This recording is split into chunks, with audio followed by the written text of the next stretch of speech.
Hello viewers, मैं कुसुम अहमद बात कर रही हूँ और आज हम पढ़ने जा रहे हैं इन्फ्लेशन के बारे में। ये हमारा मैक्रो इकोनॉमिक्स का लेक्चर नंबर 3 है। महंगाई क्या है? महंगाई का मतलब है कि जनरल राइज इन प्राइसेस, यानी कि जब आपकी कुव्वत ख़रीद कम हो जाए।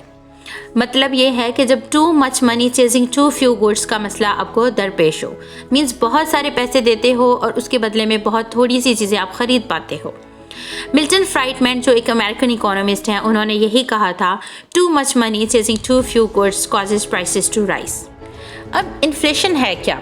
Inflation is a general rise in the price level in an economy over a period of time, resulting in a drop in the purchasing power of money. इसका मतलब ये है कि इन्फ्लेशन का काम ये है कि वक्त के साथ साथ हमारे पैसे की जो कीमत कम होती है उसको हम बोलते हैं इन्फ्लेशन।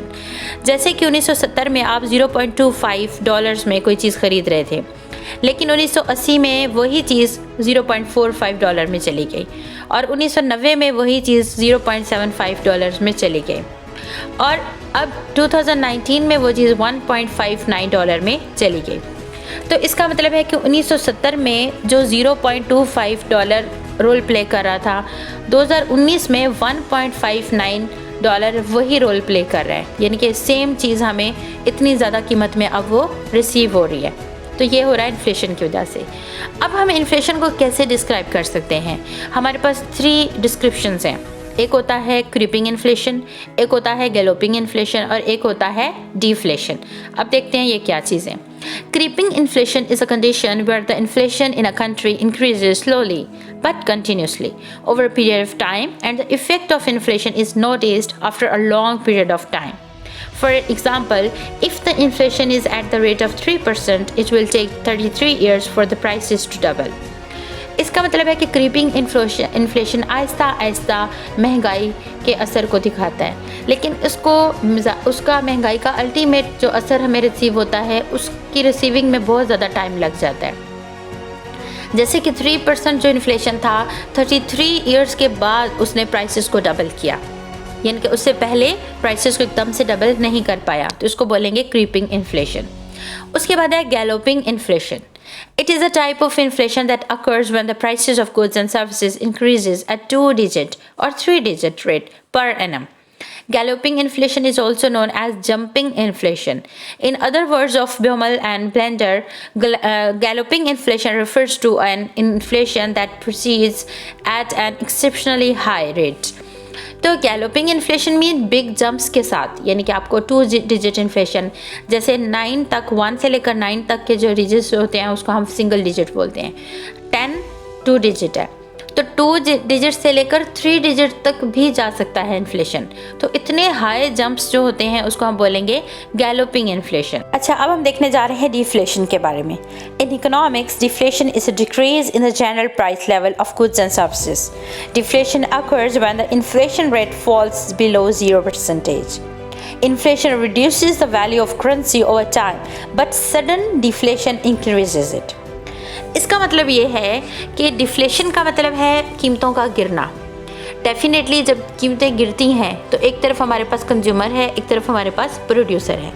जब कीमतें गिरी तो फ़ायदा किसको हुआ? कंज्यूमर को हुआ, क्योंकि वो जितनी उसके पास अमाउंट है उसमें पहले से ज़्यादा चीज़ों को परचेज़ कर सकता है।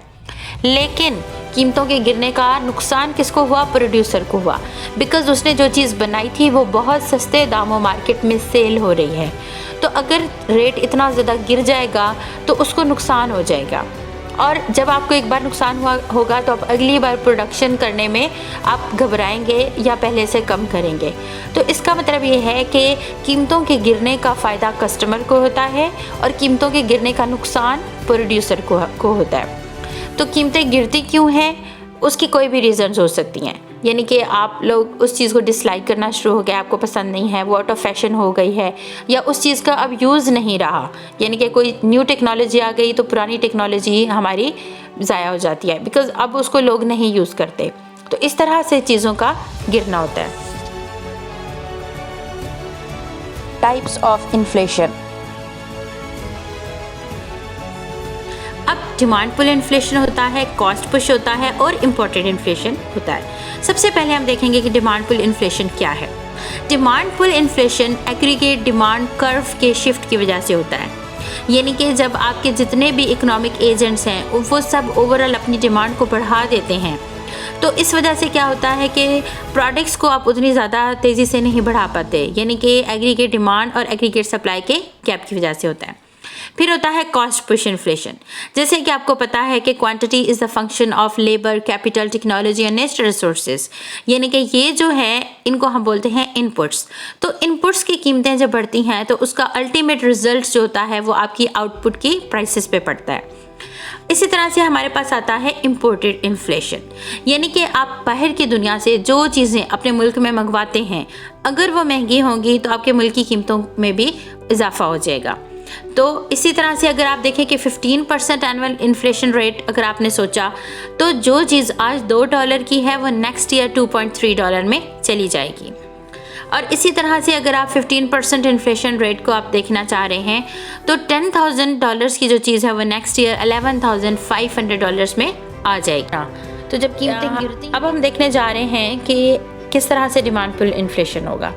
तो एग्रीगेट डिमांड की जो लाइन है, पहले आपके एग्रीगेट डिमांड कर्व ये था, लेकिन अब किसी रीज़न की वजह से aggregate demand curve high up हो गया, लेकिन एग्रीगेट सप्लाई के कर्व को आप एकदम से चेंज नहीं कर पाए।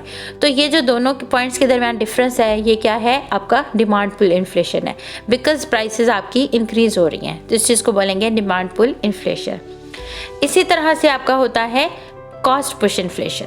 कॉस्ट पुश इन्फ्लेशन क्यों होता है, क्योंकि जो आपका एग्रीगेट सप्लाई कर्व होता है किसी रीज़न की वजह से सप्लाईज कम हो गई। क्यों कम हो गई, क्योंकि शायद आपका रॉ मटेरियल महंगा हो गया, शायद आपकी लेबर एक्सपेंसिव हो गया यानी कि उनकी वेजेस बढ़ गई, शायद आपकी कैपिटल एक्सपेंसिव हो गया। तो कोई भी रॉ मटेरियल या इस तरह की चीज़ जो आपके इनपुट्स होते हैं जब उनके रेट्स बढ़ जाते हैं तो आप जो यूज़ करते हैं चीज़ें, आपको जो रिसीविंग हो रही है वो बहुत कम हो रही है, तो आप सप्लाईज को कम कर देते हो क्योंकि आप इतने ज़्यादा अखराजात को बर्दाश्त नहीं कर पा रहे। तो इस वजह से जो इन्फ्लेशन हो जाएगा उसको हम बोलेंगे कॉस्ट पुश इन्फ्लेशन। तो ये किस वजह से होता है, एग्रीगेट सप्लाई कर्व के बैकवर्ड शिफ्ट की वजह से होता है। तो ये तो मेरी आज की वीडियो। अगर आपको मेरी ये वीडियो पसंद आई है तो please like, share and subscribe my channel. Thank you.